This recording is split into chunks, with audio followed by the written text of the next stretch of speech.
pasar membeli ikan teri. Cakep. Teri disambal untuk lauknya. Cakep. Izinkan saya menyampaikan materi. Semoga dapat bermanfaat untuk kita semua. Mantap. Bismillahirrahmanirrahim. Assalamualaikum warahmatullahi wabarakatuh. Yang saya hormati Ibu Kepala Sekolah beserta Bapak Ibu Dewan Majelis Guru yang berbahagia, marilah sama-sama kita bersyukur kepada Allah Subhanahu wa taala karena pada kesempatan pagi menjelang siang ini kita diberikan kesehatan. Alhamdulillah, sepertinya bahagia semua Bapak Ibu. Alhamdulillah. Perasaannya bahagia. Alhamdulillah. Tak lupa mari kita berselawat kepada Nabi kita dengan melafazkan Allahumma sholli ala sayyidina Muhammad wa ala ali sayyidina Muhammad. Semoga kita semua mendapat syafaatnya di yaumil nanti. Amin amin ya rabbal alamin. Baik Bapak Ibu yang berbahagia, di sini saya menyampaikan materi tentang budaya positif oleh Dinur CGP 9 Bengkalis. Lanjut Bu. Nah, apa kabar Bapak Ibu semuanya? Semangat pagi, luar biasa. Oke. Lanjut Bu. Nah, sebelum kita memulai kegiatan ini, kami ingin memutar satu buah video inspiratif. Ini videonya kita saksikan bersama Bapak Ibu, kita resapi bersama. Oke Bapak Ibu, kita mulai kembali. Semangat! Ya. Alhamdulillah, semangat. Mana orangnya?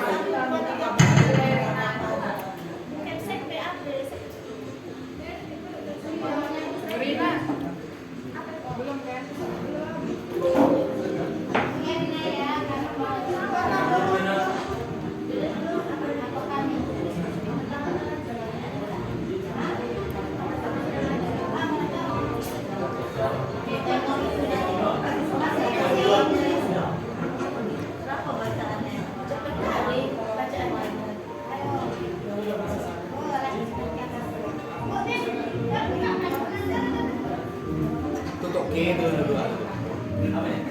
Weh, nggak tahu kemudian apa. Iya.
Ini dablak ini.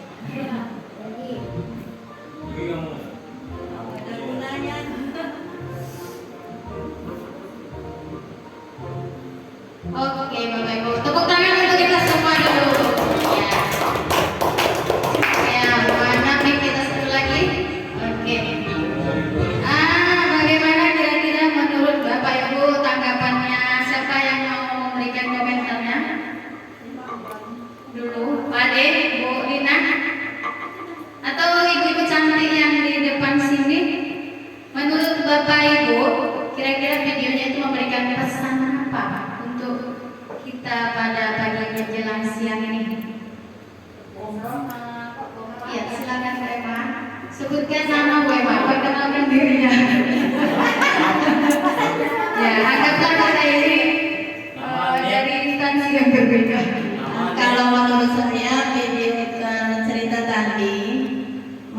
mengajarkan kita, memberikan pesan kepada kita untuk pertama kita satu instansi untuk saling bekerja sama.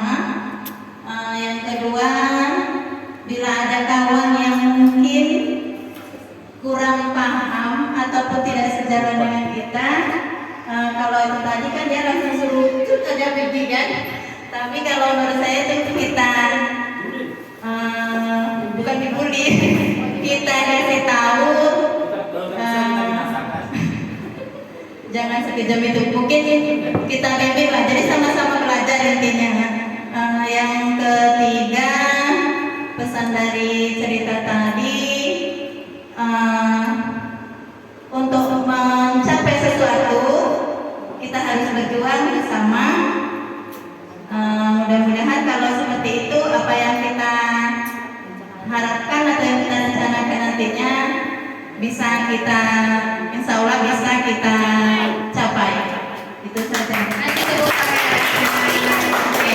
Nah, itu dari ibu-ibu luar biasa ya, lengkap sekali. Tapi kita pengen juga nih dari bapak-bapaknya, ya, supaya lebih menambah kelengkapan di siang hari ini. Ya. Baik, assalamualaikum warahmatullahi wabarakatuh. Terima kasih kesempatannya Mantan Kadin. Dari video tadi kalau ditangkap itu intinya sama lah seperti Bema, kekompakan untuk menuju sesuatu hal yang lebih baik. Apabila sesuatu hal yang perkataan begini yang tidak bagus-bagus tidak usah didengarkan, maju terus. Yang penting kita sampai ke puncaknya. Kalau untuk menanggapi video yang tadi, makanya disuruhnya turun. Mungkin nggak usah dengar lah yang tak bagus tuh, turun menurut video tadi. Jadi yang baik-baik sama langkah maju semua. Ibu yang minum. Kasih tepuk tangan. Luar biasa ya. Oke. Baik Bapak Ibu, dua tanggapan yang sudah kita terima tadi memberi penguatan bagi kita bahwa video yang ditampilkan tadi adalah terkait kolaborasi, kerjasama. Jadi ternyata dalam satu instansi itu ditampilkan dari grup yang pertama bahwa ada tipe-tipe orang yang berbeda. Ada yang pertama sekali dia memang bekerja secara efektif, ada temannya membantu tapi sebisanya dia gitu. Ada lagi yang membantu tapi juga memberati gitu. Lebih berat pula dia naik sama dorongan dia gitu kan. Yang paling luar biasa yang di belakang. Dia kayak dorong gitu, tapi pada intinya dia menarik. Jadi saat kawannya bilang oke sip gitu kan, oke. Nah, namun akhirnya sadar ketuanya di situ bahwa ini penyakit dan akhirnya tinggal dikeluarkan gitu ya. Mungkin di situ memberi pesan bahwa kita ketika seseorang tidak bisa dibina lagi, mungkin dibinasakan, mungkin seperti itu ya. Dan di satu sisi kelompok lain kita lihat bahwa ada tim yang benar-benar solid, kinerjanya luar biasa, mereka sungguh sangat bahu-bahu bersama. Dan akhirnya apa yang terjadi Bapak Ibu ketika dua tim dikatakan sama untuk mengejar satu tujuan, tentu tim yang solid tadi akan lebih cepat sampai. Walaupun startnya mungkin duluan yang tim pertama, namun karena solidnya tadi langsung bus gitu kan. Nah itu mungkin menjadi bahan bahan pemikiran bagi kita semua, karena kita di satu organisasi tentunya tidak akan bisa sendiri Bapak Ibu. Oke, tepuk tangan untuk kita semua. Mudah-mudahan semangat ya. Nah, oke Bapak Ibu, di bawah selanjutnya juga ini gambarannya kurang jelas ya. Nah, yang ini. Coba Bapak Ibu fokus ke layar, mohon maaf ya pakai kacamata. Ini kayaknya untuk 30-an ke. Nah, Bapak Ibu, dari angka nilai-nilai yang terlihat di layar, ada nggak sih nilai yang berbeda? Ada ya.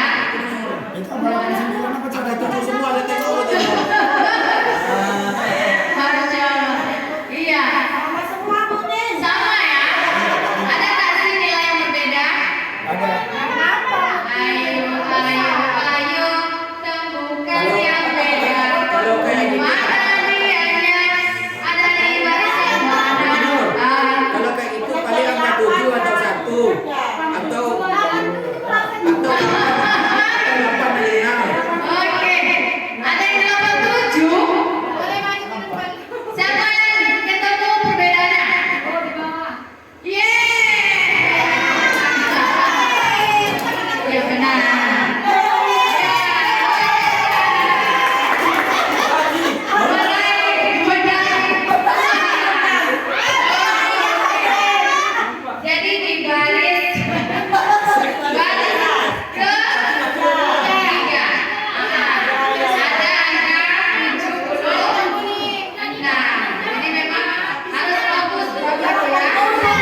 kebiasaan. Nah, jadi untuk budaya positif pun demikian. Kita harus memang mengulang-ulang kegiatan itu, nilai itu supaya menjadi budaya. Lanjut Bu. Materinya sangat panjang Bapak Ibu, jadi kita sekilas pandang. Ini setuju tidak setuju? Hukuman dapat mendisiplinkan anak. Setuju tidak setuju? Setuju. Setuju. Hukuman dapat mendisiplinkan anak. Setuju. Oke. Pemberian hukuman dengan hal positif seperti membaca atau membersihkan halaman sekolah dapat meningkatkan disiplin anak. Setuju. Memberi penghargaan dapat meningkatkan motivasi belajar anak. Setuju. Kan ceritakan dulu. Setuju. Baik, nanti akan kita lihat setelah kita menyaksikan materi-materinya. Setuju.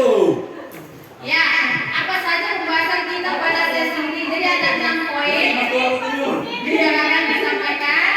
Pertama, disiplin positif dan nilai-nilai kebajikan universal, teori motivasi, hukuman dan penghargaan, restitusi, keyakinan kelas, kebutuhan dasar manusia dan dunia berkualitas, restitusi 5, posisi kontrol, dan restitusi segitiga restitusi.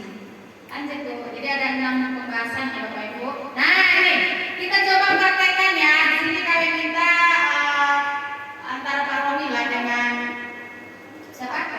Pak Beni. Katakanlah Pak Romi si A, Pak Beni adalah si B. Pak Romi silakan genggam tangan Bapak. Di tangan Bapak itu ada sesuatu yang sangat berharga yang tidak ingin Bapak buka, gitu kan? Di sisi lain Pak Beni sebagai B berusaha bagaimana caranya biar Pak Romi membuka. Entah dia merayu, entah dia menghukum, entah dia mengancam. Intinya Pak Beni berusaha membuka tangan Pak Romi. Nah, sekarang pertanyaannya, apakah Pak Romi akan membuka tangannya? Kasih Bu, mic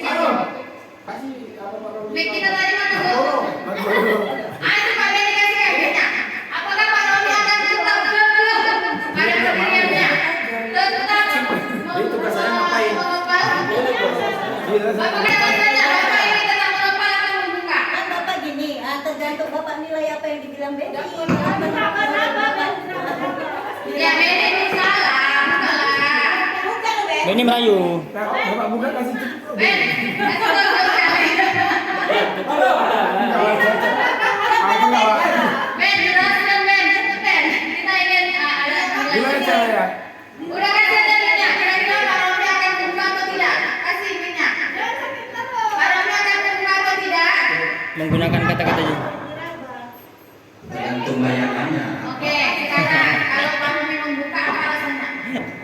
Pak Romi memilih untuk membuka atau menutup kan relatif nih. Ya. Tergantung. Sekarang pertanyaannya, kalau Pak Romi ingin membuka apa alasannya? Tapi tadi kata Bu Tinur ini berharga yang saya genggam, yang tidak ingin saya lepas. Ya. Berarti Bapak memutuskan untuk tetap menggenggam. Berarti apapun yang dibilang ini saya akan genggam terus. Oke, alasannya berarti Bapak memilih tetap menggenggam. Sesuai apa yang tadi instruktur yang bilang tadi, ini berharga tidak bakalan dilepas. Oke. Jadi intinya tak bakalan dilepas apapun itu berkaitan ini. Ya, baik. Oke, berarti Pak Romi sangat mempertahankan. Kasih tepuk tangan dulu. Artinya, Bapak Ibu, Pak Romi tetap pada pendiriannya walaupun sekuat apa si Beni, Pak Beni ini ingin membukanya. Nah, karena memang sesuatu yang berharga ini dia pertahankan. Artinya, Bapak Ibu, yang bisa mengontrol diri kita adalah kita sendiri. Kalaupun mungkin kita membuka ada alasan tertentu, mungkin kita memikirkan lebih berkepentingan untuk halayak ramai dan apapun pokoknya yang kita lakukan, baik itu atau membuka pasti ada tujuan-tujuan tertentu. Dan yang paling utama menurut Bapak Ibu, siapa yang bisa mengontrol diri kita? Diri kita sendiri. Walaupun nanti ada dari yang eksternal ya, kita terpaksa harus begini terpaksa. Tapi pada intinya, walaupun kita mau melakukannya itu ada tujuan tersendiri. Entah itu menghargai orang, entah itu tidak enakan, entah itu supaya nggak dihukum atau supaya nggak dinilai dan lain sebagainya. Tapi semua membuka dan menutup adalah kehendak kita sendiri. Kalau kita nggak mau aja dibunuh kita nggak akan mau gitu ya. Oke, lanjut buka. Itu tentang teori kontrol diri Bapak Ibu. Nah, disiplin positif dan nilai-nilai kebajikan universal yang pertama. Bisa jadi narasumber. Bersumbar. Nah, psikiater dan pendidik si Dr. William ini mengatakan dalam kontrol teori yang kemudian hari berkembang dan dinamakan choice theory, meluruskan beberapa miskonsepsi tentang makna kontrol. Jadi banyak yang memaknai kontrol itu sebagai miskonsepsi. Lanjut buat kita lihat. Nah, ada ilusi bahwa guru bisa mengontrol murid. Kira-kira Bapak Ibu, menurut si William tadi itu bahwa guru sebenarnya tidak bisa mengontrol murid. Kalaupun bisa, artinya murid itu mengizinkan dirinya untuk dikontrol. Ada alasannya. Mungkin dia takut dihukum ibunya, ya. Takut mungkin dia nilainya jeblok dan lain sebagainya. Tapi itu sebenarnya guru tidak bisa mengontrol. Tapi kalaupun bisa, karena murid itu mengizinkan itu. Nah, ilusi bahwa semua kekuatan positif efektif dan bermanfaat. Ada kalanya semua itu berbatas waktu, Bapak Ibu. Misalnya kita buat dia ancaman atau tekanan atau apapun cara kita itu seringkali berbatas waktu. Ada kalanya orang tersebut sadar dan dia gak ingin lagi melakukan apa yang kita inginkan. Ilusi bahwa kritik dan membuat orang merasa bersalah dapat menguatkan karakter. Ternyata kritik, Bapak Ibu, tidak selamanya membuat orang berubah. Ada kalanya dia jadi kecil hati, minder dan makin tenggelam ke bawah. Ya, dan seringkali juga dia jadi melihat cuma kejelekan dia aja gitu. Sampai-sampai dia lupa ada sesuatu yang berharga dalam dirinya. Kemudian yang terakhir, ilusi bahwa orang dewasa memiliki hak untuk memaksa. Mungkin iya jangka pendek, dalam jangka panjang seringkali akan timbul permusuhan. Orang yang kita paksa itu ada kalanya akan berontak dan lama-lamaan hubungan kita dengan dia menjadi jauh, pecah, berjarak. Nah, inilah Bapak Ibu kontrol yang mungkin miskonsepsi hari ini kita lakukan. Oke, Puan. Jadi saya sendiri juga seperti itu terhadap anak sendiri, misalnya ya suka marah-marah. Jadi setelah mengikuti CGP ini adalah sedikit lebih sabar ya Bapak Ibu dan ya memberikan pencerahan-pencerahan lah ya. Stephen Oke. Dia mengatakan bahwa bila kita membuat kemajuan perlahan sedikit-sedikit, ubahlah sikap atau perilaku Anda. Namun bila kita ingin memperbaiki cara-cara utama kita, maka kita perlu mengubah kerangka acuan kita. Ubahlah bagaimana Anda melihat dunia, bagaimana Anda berpikir tentang manusia. Ubahlah paradigma Anda, semua pemahaman dan penjelasan aspek-aspek tertentu tentang realitas. Nah, contohnya gini Bapak Ibu, kita kan sering yang aku bantu itu. Ternyata ada yang perlu kita ubah.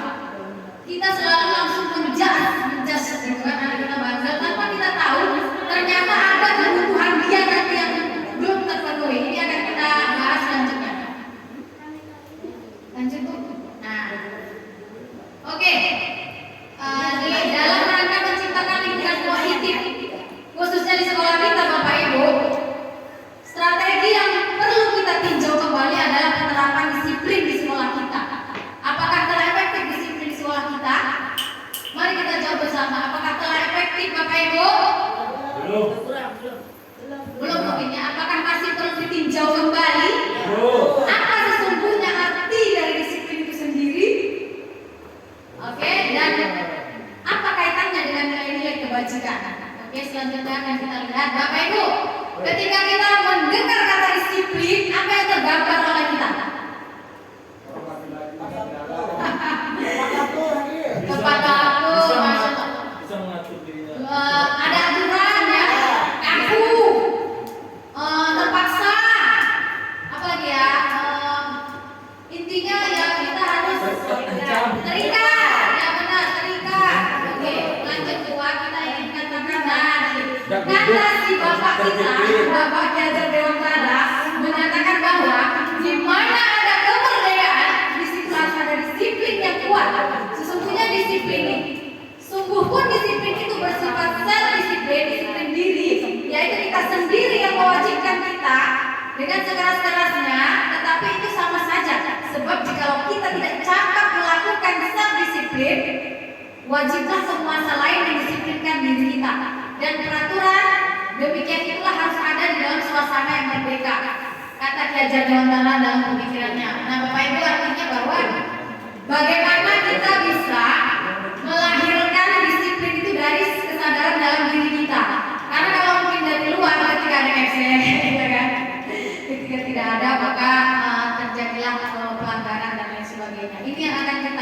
gali lagi melalui budaya positif sampai akhirnya kita bisa menyadari melalui dalam diri kita sendiri. Lanjut Bu, oke. Nah, disiplin positif dan nilai-nilai kebajikan itu ada banyak, banyak sekali. Di sini sudah dirangkum dalam beberapa versi ya Bapak Ibu. Sedangkan yang lagi viral, yang lagi booming adalah nilai-nilai disiplin positif yang dari profil pelajar Pancasila. Masih ingat Bapak Ibu?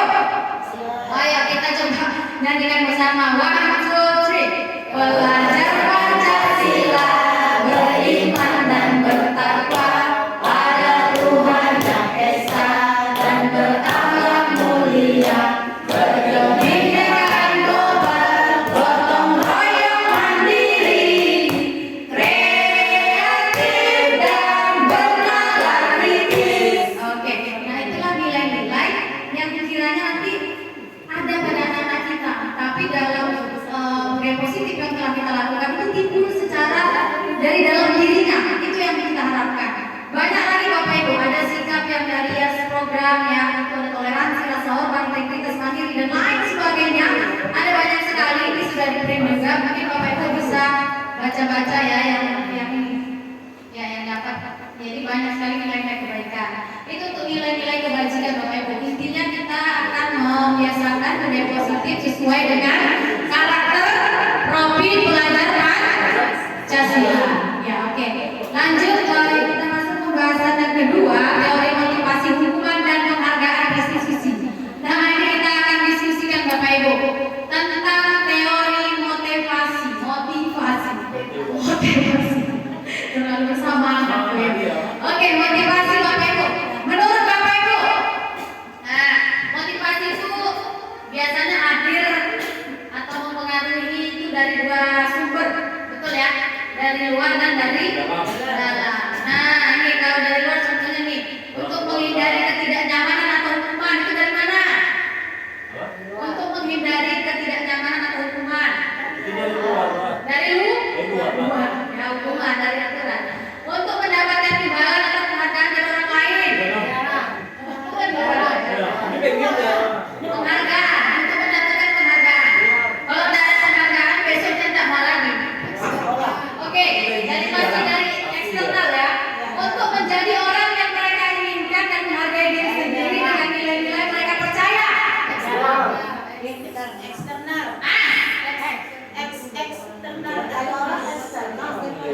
Untuk menjadi orang yang apa yang akan kita lakukan kalau misalnya nggak buat PR gitu.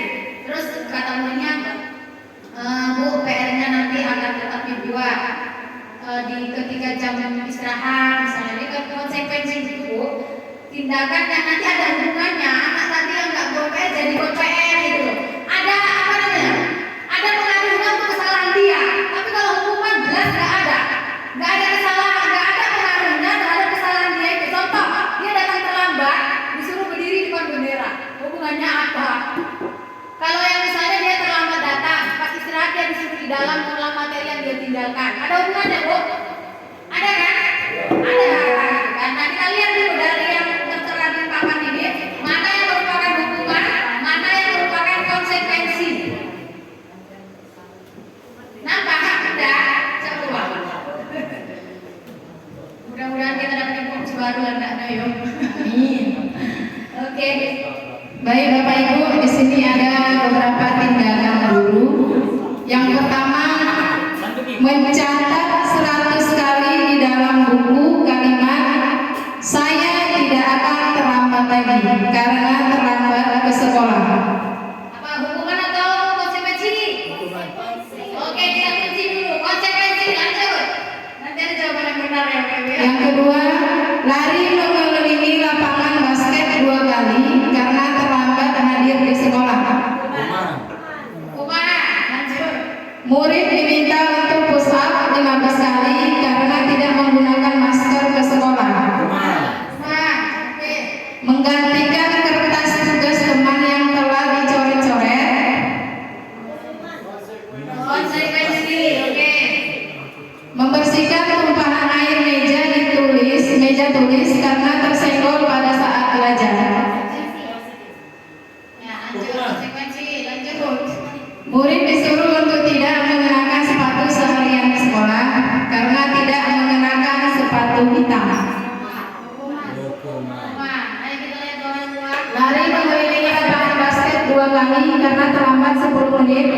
pembelajaran PJOK?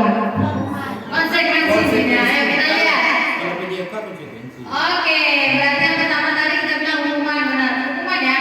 Hukuman, konsekuensi, hukuman, konsekuensi. Berarti benar ya? Tepuk tangan. Oke. Jadi hukuman itu gak ada hubungannya. Dia gak buat PR sama nyuci WC misalnya kan? Oke. Lanjut Bu. Nah ini dia, apa itu restitusi? Bapak Ibu ada yang pernah dengar kata restitusi? Ada ya? Pak Iden pernah mendengar restitusi?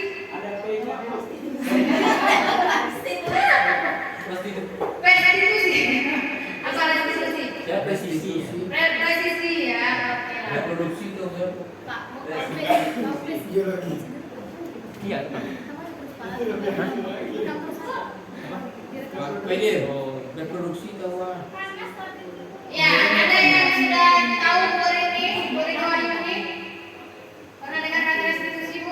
Enggak Bu. Wah, berarti sama-sama ditanya, saya juga baru dapat di sini. Bangsa tingkat tinggi. Restitusi adalah proses menciptakan kondisi bagi murid untuk memperbaiki kesalahan mereka, sehingga mereka bisa kembali pada kelompok mereka dengan karakter yang lebih kuat.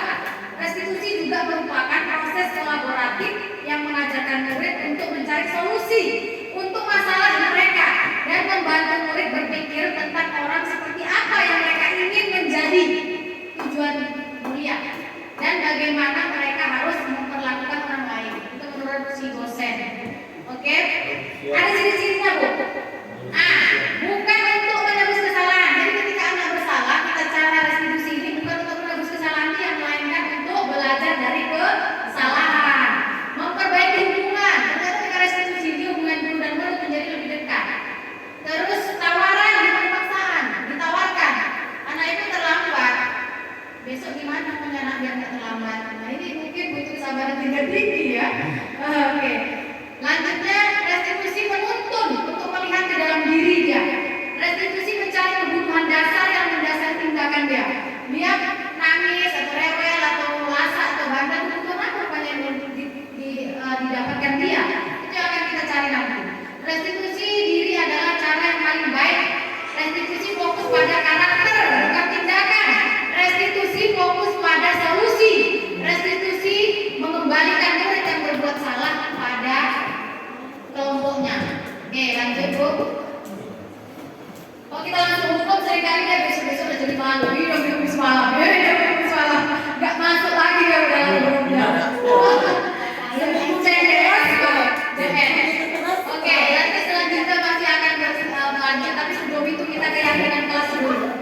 Nah, Bapak Ibu, di dalam kurikulum Merdeka ada yang namanya keyakinan kelas. Kalau kita dulu mungkin peraturan hari ini di kurikulum Merdeka ini dirubah menjadi keyakinan kelas supaya Bapak Ibu supaya enak ketika melakukan. Maka itu kemarin kami cerita-cerita sama Bu Lina ya. Gimana Bu Lina ketika kita melakukan sesuatu karena deadline, karena disuruh, karena harus, sama yang kita melakukan itu karena ingin aja gitu. Memang pengen buat karena hiasan-hiasan kelas gitu loh. Hari ini kan kelasnya Bu Lina oke, oh iya ya, walaupun belum ada penghargaan ya, walaupun nggak ada harus gini harus gitu, tapi Bu Lina membuatnya dengan keinginan diri. Gimana perasaannya Bu Lina? Enak yang Bu Lina disuruh atau kita keinginan dari sendiri gitu? Kita pengen pendapat dari mama kita dulu ya. Saya terinspirasi kayaknya. Nah, kita ingin tahu nggak kalau bisa kayaknya kelasnya itu adem gitu ya, enak gitu ya. Silakan Bu. Assalamualaikum warahmatullahi wabarakatuh. Waalaikumsalam warahmatullahi wabarakatuh. Terima kasih kepada Ibu Tinur yang telah memberikan kesempatan kepada saya untuk memberikan inspirasi kepada kita semua, tidak kepada saya saja. Menurut saya, untuk tentang kelas ini supaya indah atau cantiknya bukan karena untuk diri saya sendiri, tetapi untuk kami semua supaya kita bisa nyaman dalam melakukan pembelajaran. Cuma itu yang dapat saya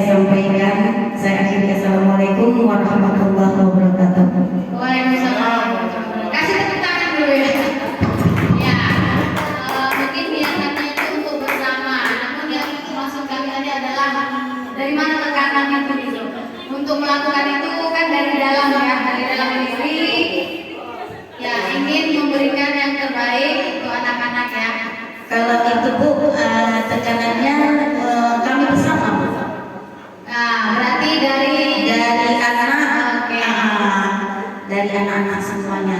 Berarti masuk kita ke kesepakatan kelas ya? Ya, kesepakatan Oke. kita bersama Iya. supaya kita itu bisa nyaman Oke. mengikuti pelajaran. Ya, kasih dulu tepuk tangan ya. Berarti beliau ini sudah menerapkan, hanya saja tidak dituliskan, tapi pada kenyataannya itu sudah dilakukan. Adanya kesepakatan antara murid dan siswa, gimana biar kelas kita cantik, gimana biar kelas kita indah, biar kelas kita tertib, bersih, ya. Itu semua yang disebut dengan keyakinan kelas. Walaupun tidak ditulis, kita cari di dinding, tidak ada satu tulisan pun yang menuliskan keyakinan kelas. Namun pada kenyataan prakteknya itu sudah sangat dilakukan. Nah, baik Bapak Ibu, keyakinan kelas begini misalnya di awal kita masuk kelas. Nah, saya katakan saya seorang guru, Bapak Ibu muridnya hari ini ya. Oke, anak-anak Ibu semuanya apa kabar, sehat? Sehat, luar Ya. biasa. Baik, setelah libur panjang hari ini kita baru pertama masuk sekolah. Pengennya kita di kelas 6 ini anak-anak Ibu mau diapain? Apakah ini Ibu kasih gambaran ya, misalnya di kelas ini kita ada guru, ada murid-murid yang tidak menghargai guru. Ketika guru menjelaskan, suka-suka aja. Ada murid yang suka coret-coret, ada murid yang nggak mau ngerjain tugas. Bagaimana menurut anak-anak Ibu kondisi itu? Nyaman, tidak nyaman?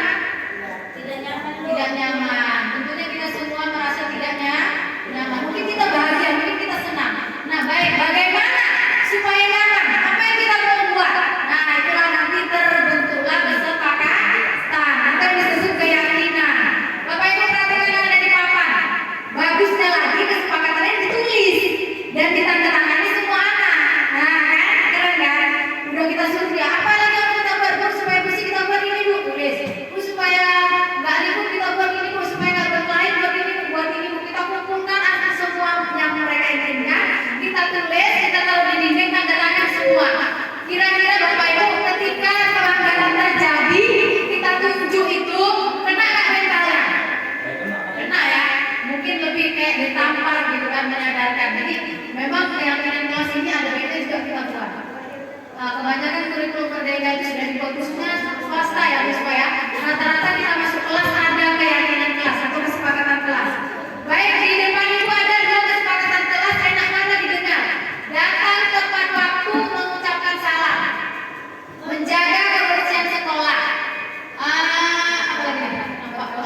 Berdoa sebelum kegiatan, aktif dalam pembelajaran, tertib. Yang di sebelah kanan, kami guru dan murid yang saling menyayangi.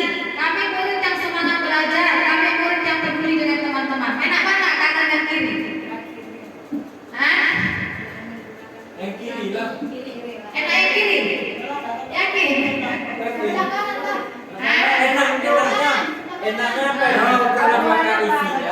Iya, dua-duanya bagus ya. Tapi kita akan tadi keyakinan kelas Bu, kita usahakan pakai positif, kata-kata positif. Contoh gini, tidak mencontek. Kalau dipositifkan jadi apa Bu? Jujur. Nah, tidak berkelahi, berarti saling menyayangi. Mungkin kita ganti dengan bahasa-bahasa yang indah. Oke, lanjut. Bu Usma, jadi kesepakatan kelas Bapak Ibu boleh mulai kita membuat ya. Anak-anak, biar kita begini gimana kita buat, nanti kan banyak tuh. Seperti yang sudah dilakukan Bu Lina ya. Akhirnya dia bisa menciptakan suasana yang nyaman. Oke, oh iya, 2024 ya. Peraturan di sebelahnya keyakinan. Selalu kembalikan buku ke tempatnya. Itu peraturan. Jangan dalam buku ke bawah beras. Nah, kalau di keyakinan kelasnya adalah tanggung jawab. Berarti kalau ditulis di situ tanggung jawab, sudah terikat semuanya. Ada dilarang mengganggu orang lain. Kalau di keyakinan kelasnya bahasa kita adalah menghormati orang lain. Hadir di sekolah 15 menit sebelum pelajaran dimulai. Masuk juga menghormati orang lain dan komitmen. Begitu seterusnya. Muter-muternya. Kira-kira bisa ditangkap? Bisa ya. Jadi puter ya. Ya, kita tangkap aja dulu. Yang penting kita sudah dapat ilmunya, kapan kita action nantilah ya. Oke. Nah, ini ya kebutuhan dasar manusia. Ternyata ibu, saya, anak kita punya kebutuhan dasar manusia. Ya, ada kebutuhan dasar manusia. Apa saja nih Bu? Ada 5 Bu. Bu Rina ya, ada 5 ya Bu Rina. Apa saja Bu Rina? Baca Bu Rina.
control.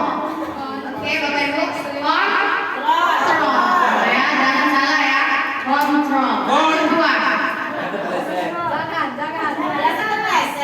Waduh. Apa kok yo? Posisi kontrol. Baik. Sama parah. Baik, tenang aja. Langsung kita ambil dagingnya aja. Posisi kontrol itu ada 5. Kontrol. Oke. Ini telinganya agak apa sedikit ya? Atau mulutnya keseo? Kresek aja. Ada 5 posisi kontrol. Penghubung, pembuat orang merasa bersalah, teman, pemantau, manajer. Nah, kita tengok ini contohnya ya. Oke. Ini nanti ada kasus, kita bagi aja langsung dulu biar disimak-simak dikit. Ya kan? Enggak, biar dicek dikit. Kasus korupsi. Cek dari cek. Jadi tadi ada 5 posisi kontrol. Ada hukuman sebagai penghubung. Nah, ini kita tengok nanti kita sering penghubung teman, baru sebagai apa? Pemantau dan sebagai manajer ya. Oke. Pertama penghubung. Ketika Anda membuat salah ya udah langsung kita ke orang bandel. Kalau itu buat kasus. Kalau ini udah tahu kita ini. Terus aja dia aja. Pokoknya kalau nggak berkasus sih kawan ini nggak senang lagi di band. Langsung kita cas aja Bapak Ibu. Itulah yang disebut penghubung. Oke. Kalau sebagai teman lain pula tuh. Guru bilang gini, apa nak masalah nak nanti bantu, tenang aja di situ, nanti bantu ya. Nah itu teman, ya. Pokoknya apa? Udah siap nanti tuliskan, nah gitu kan. Kemudian posisi pembuat rasa bersalah deh. Aduh kalau lagi buat kasihan sama ibu nggak kasihan sama mamaku kau terus saja udah sekolah bayarin gitu, nggak kasihan sama mamamu nggak kasihan kamu sama ibu nanti dimarahin kepala sekolah. Nah kayak gitu ya, membuat rasa bersalah. Kemudian pemantau, kalau kalian bisa dapat bintang, hadiah ya ke pemantau. Terakhir manajer ini berusaha orang itu menggali dirinya. Misalnya kamu mau berbuat salah, nah apa alasannya? Mau terlambat tadi? Oh begini bu, begitu, begino. Akhirnya besok supaya nggak buat salah lagi gimana? Kayak gini bu. Akhirnya dia menjadi manajer bagi dirinya sendiri. Ade, kalau ditanya dari 5 posisi kontrol dalam menyelesaikan masalah, Ade biasanya pakai yang mana? Penghubung, teman, membuat rasa bersalah, pemantau, atau sebagai manajer?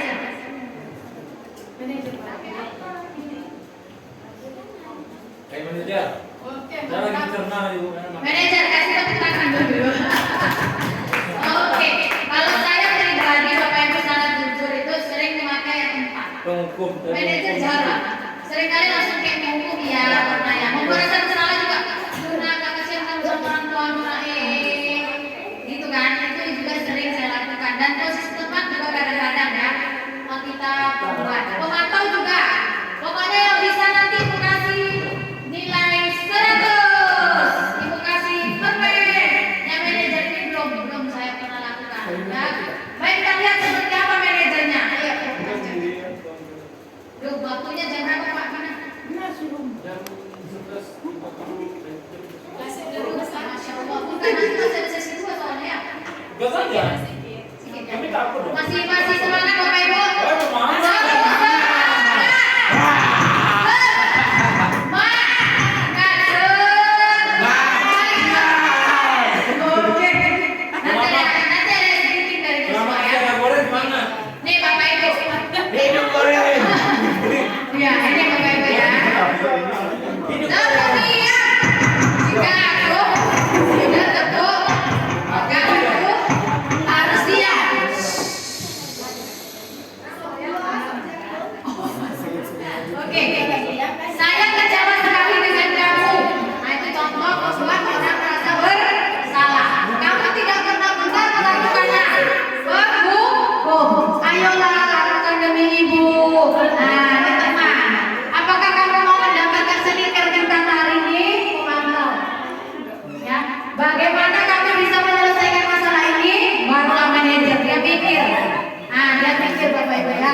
Dan terakhir, kamu selalu yang paling terakhir. Nah ini kata-kata penghukum. Lanjut tua ya.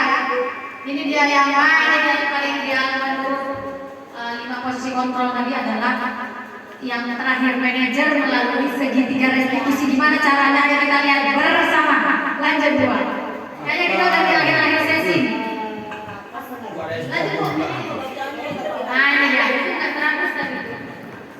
Ini kopi. Ya ini melalui 3 cara Bapak Ibu. Ini mungkin penting kita agak fokus sedikit. Siap fokus. Tepuk fokus dulu. Tepuk 1. Tepuk 2. Tepuk 3. Tepuk 4. Tepuk 5. Nah ini di sini poin Bapak Ibu. Makanya agak fokus sedikit.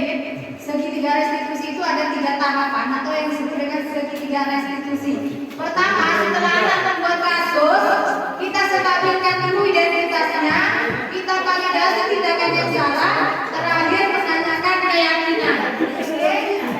Oke, sampai sini ada pertanyaan Bapak Ibu? Ada? Bu, ini jahat bu. Kamu memang anak yang memang jahat. Oke. Lanjut kepada nah ini contoh ditampilkan. Oh silakan. Makan minum bu ya silakan. Oh iya di dispenser juga ada. Oke bisa kita lanjutkan bu. Oke. Pak Boris ini lagi om ya? Iya. Astaga. Di Sekali. Bapak LPMP. Ya. Nah bu, ada 3 tahapan tadi bu dalam segitiga restitusi. Ini yang pertama menstabilkan identitas dulu. Ini contoh-contoh kata-katanya bu. Guru berkata, berbuat salah itu hal yang manusiawi kok nak ya. Tidak ada manusia yang sempurna. Bapak Ibu juga pernah kok berbuat salah. Kita pasti bisa menyelesaikan permasalahan ini. Kata-kata ini bu, ini pertama menstabilkan identitas. Katakanlah Pak Adi sekarang sedang berbuat salah. Ibunya saya gurunya ya. Saya datang nak, Adik, boleh ya saya nama ya. Just berbalik.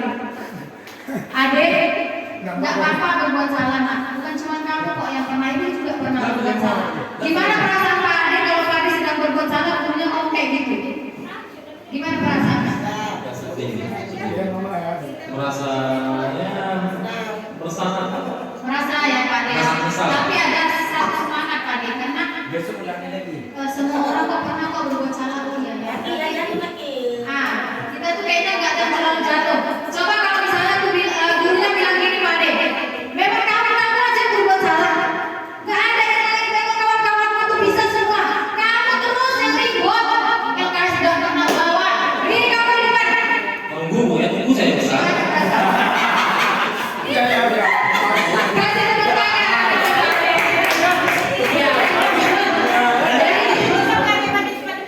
Jadi dari awal mentalnya udah stabil, identitasnya udah kena, udah dicap. Jadi ada kiat guru rupanya. Bapak Ibu juga pernah kok nggak salah nak, bukan kamu aja kok. Pasti setiap masalah ada kok solusinya. Bapak Ibu tidak tertarik untuk mencari tahu siapa yang salah, tapi Bapak Ibu ingin carikan solusi untuk kamu. Nah, enak ya? Enak kayaknya ya. Oke. Kemudian lagi kalau kamu menyalahkan diri sendiri terus menerus, apakah kamu bersikap baik pada diri sendiri? Bu aku sangat bersalah bu. Kira-kira kamu udah bagus nggak untuk dirimu? Harusnya kamu apresiasi dirimu gitu kan ya. Jadi kayaknya kita, aduh guru ini tenang kita ya dapat yang kayak gitu, stabil langsung identitas kita. Itu yang pertama Bapak Ibu yang kita lakukan ketika anak berbuat salah. Selanjutnya dua, ada tahapan kedua baru kita validasi kebutuhan dia. Alasan dia berbuat salah kita tanya dulu. Nah ini dia caranya. Kamu bisa saja kan melakukan hal yang lebih buruk, tapi kamu tidak melakukannya. Kamu sebenarnya bisa lebih bandel loh dari tadi itu nak, tapi kamu nggak melakukannya. Apa alasannya? Kayaknya malah diangkat ya.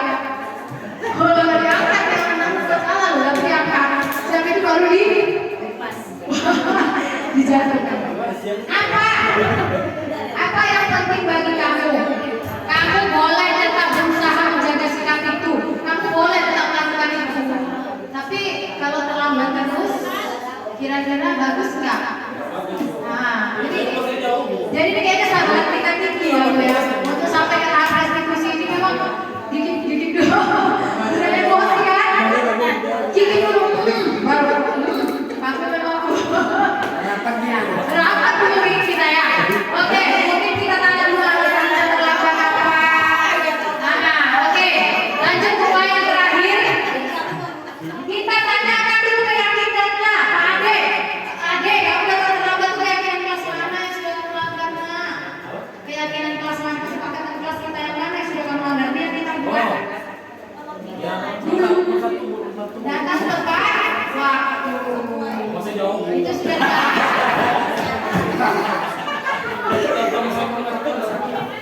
Jadi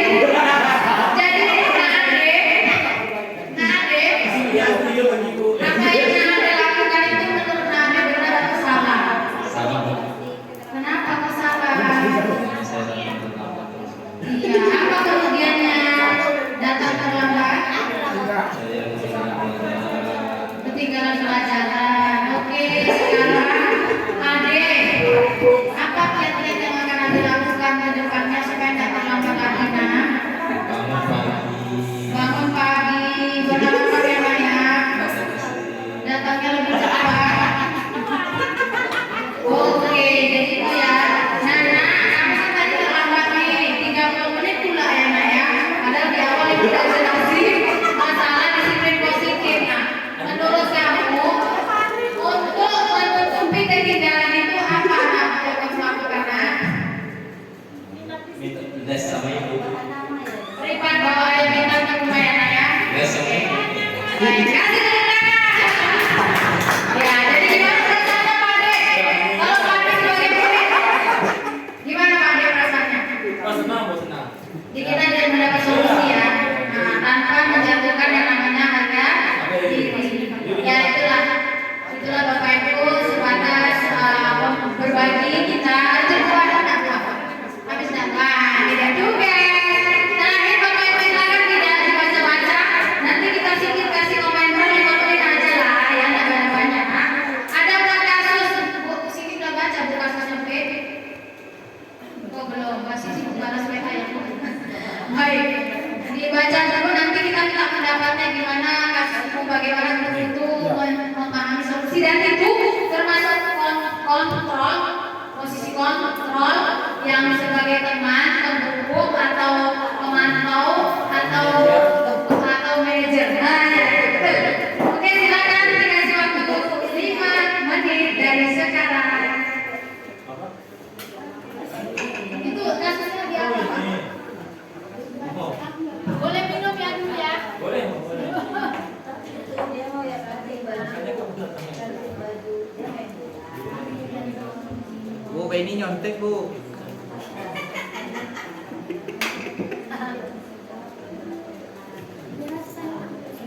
Ini aja kedasan.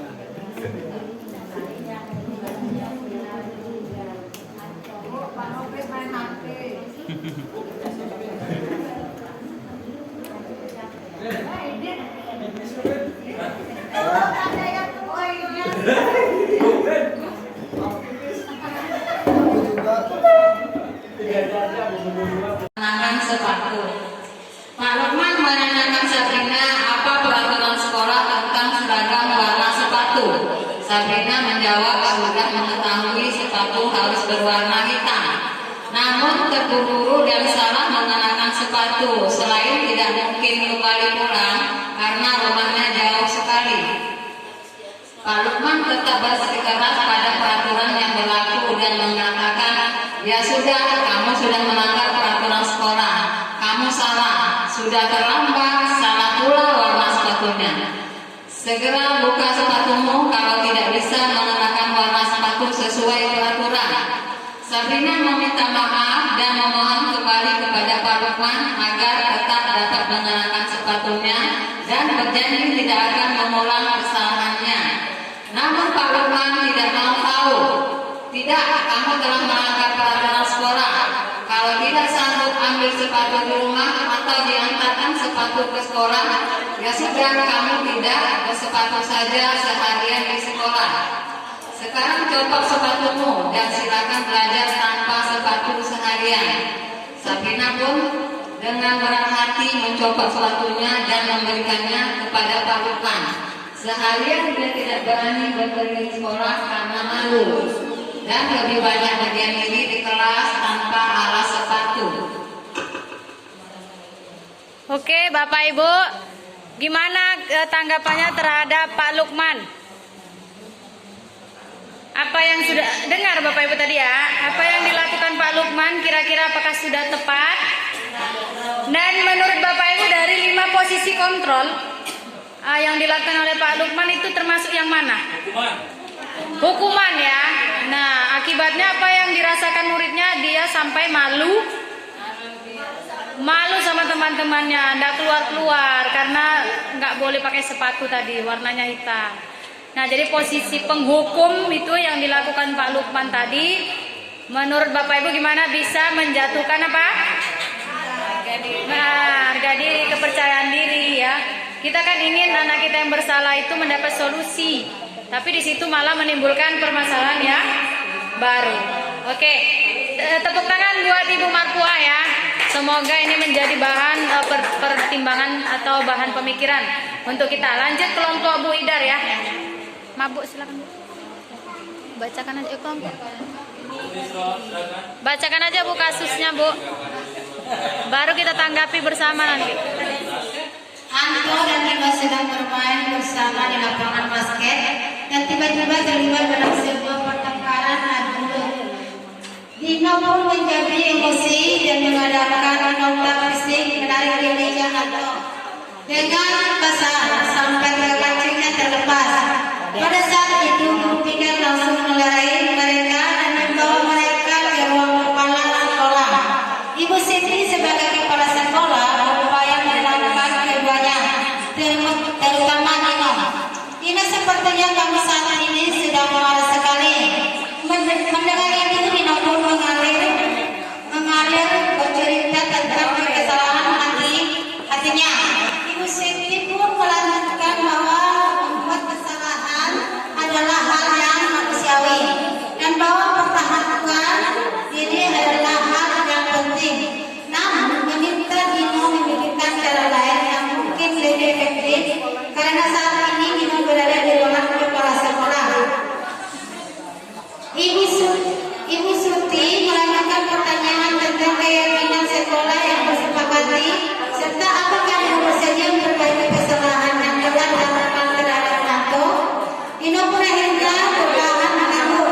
Kemudian Ibu Suti balik bertanya kepada Anto, hal apa yang bisa dilakukan Dino untuk perbaikan masalah? Anto menjawab, saya perlukan diri saya yang berbaik Bu. Ibu saya akan sangat marah kalau melihat kancing baju saya sampai copot 3 kancing begini. Ibu Suti pun kembali bertanya kepada Dino, apakah yang akan dilakukan untuk menggantikan 3 kancing Anto yang terlepas? Dino berpikir sejenak namun menjawab, wah tidak tahu, saya belum kembali mungkin ya Bu. Ibu Suti berpikir sebentar dan menanggapi, kalau ini akan mulai terlepas kembali Dino. Bagaimana kalau kamu menjahitkan saja? Bersediakah kamu? Dino tanpa ragu-ragu dan menanggapi menjahit. Mana saya tahu bagaimana menjahit Bu? Ibu Suti meneruskan, apakah kamu bersedia belajar menjahit? Dino berpikir sejenak dan memandang ke meja Anto dan menanggapi mengajari saya siapa Bu?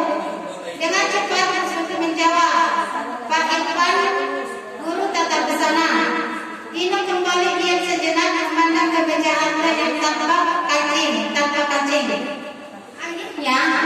Akhirnya Dino mengangguk tanpa menyetujui dan sepanjang siang itu Dino belajar menjahit dan berbagi ke meja Anto.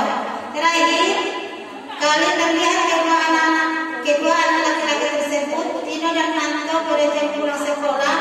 Mereka sudah bercengkrama dan bersandar gurau kembali. Sudah. Jelas terdengar Bapak Ibu? Jelas. Agak bergema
dan fokus. Pak Ade, hal baru apa yang mengubah paradigma Pak Ade yang mungkin sebelum sesi ini Pak Ade berpikir begini gitu. Setelah dari sesi ini apa yang berubah dalam pemikiran Pak Ade? Silakan Pak Ade. Terima kasih atas waktunya Cinta. Dari refleksi tadi yang Cinta tanyakan, apa yang mengubah paradigma saya setelah saya mengikuti sosialisasi ini? Ya, yang pertama terkait tadi masalah kesepakatan kelas tadi. Dan satu lagi yang paling saya ingat itu reproduksi. Restitusi. Restitusi. Nah itu saya sangat mengenal betul. Dan saya tadi sempat berpikir nanti saya meminta filenya saya akan mulai mendalami. Karena selama ini yang saya rasakan, kita sebagai seorang guru ketika siswa melakukan kesalahan, kita cenderung memberikan langsung hukuman tanpa mempertimbangkan kenapa. Seperti tadi, kenapa kamu bisa melakukan lebih dari ini dan melakukan. Kita seolah-olah menjudge, kamu salah, yang kamu lakukan salah, konsekuensinya kamu cukup. Jadi anak-anak itu tidak bisa membela diri. Nah, jadi itu yang bisa saya ambil. Sangat bermanfaat ya. Oke? Ya, terima kasih. Ya, saya terima kasih. Jadi soal terlambat tadi, sangat. Oke, terima kasih Pak Ade yang mudah-mudahan saya menambah wawasan dan ilmu kita. Baik, perasaan apa yang muncul? Nah, selama mengikuti sesi ini, mungkin Bu Emma akan minta pendapatnya. Perasaan apa sih yang muncul selama Bu Emma mengikuti sesi ini? Khususnya apa sih makna disiplin dan motivasi dari dalam diri itu? Kira-kira seperti apa ya? Terserah Bu Emma aja apa pendapatnya, silakan Bu. Setelah saya mengikuti sesi ini, dari awal tadi saya mungkin ingin belajar untuk lebih bisa bekerja sama dengan teman sejawat dan kepala sekolah, memperbaiki cara mengajar. Yang kedua, belajar untuk menyelesaikan masalah, menempatkan diri sebagai, kalau bisa sebagai manajer tadi ya. Jadi menempatkan diri sebagai manajer dalam menghadapi kasus yang terjadi pada siswa. Selanjutnya mungkin lebih sering nanti bertanya, berkolaborasi dengan teman yang sudah paham mengenai sesi ini agar mungkin dalam pembelajaran bisa dipraktekkan. Itu aja Bu Tim. Mungkin langsung aja Bu Emma peran kontrol yang sering Ibu lakukan Bu Emma sebelumnya gitu. Langsung aja Bu Emma bisa bertanya. Yang kan dari 5 posisi kontrol mungkin Yang selama ini mungkin konsekuensi ya Bu Tim. Di manajer itu belum nyampe. Nah itu saja. Mungkin Bu, saya akan menjadi seperti apa ke depannya? untuk kedepannya ya keinginannya menjadi yang paling baik ya manajer itu ya. Cuman kemauan itu ada, tapi mungkin dengan bantuan teman sejawat yang mungkin bisa memotivasi saya, insya Allah bisa dilaksanakan.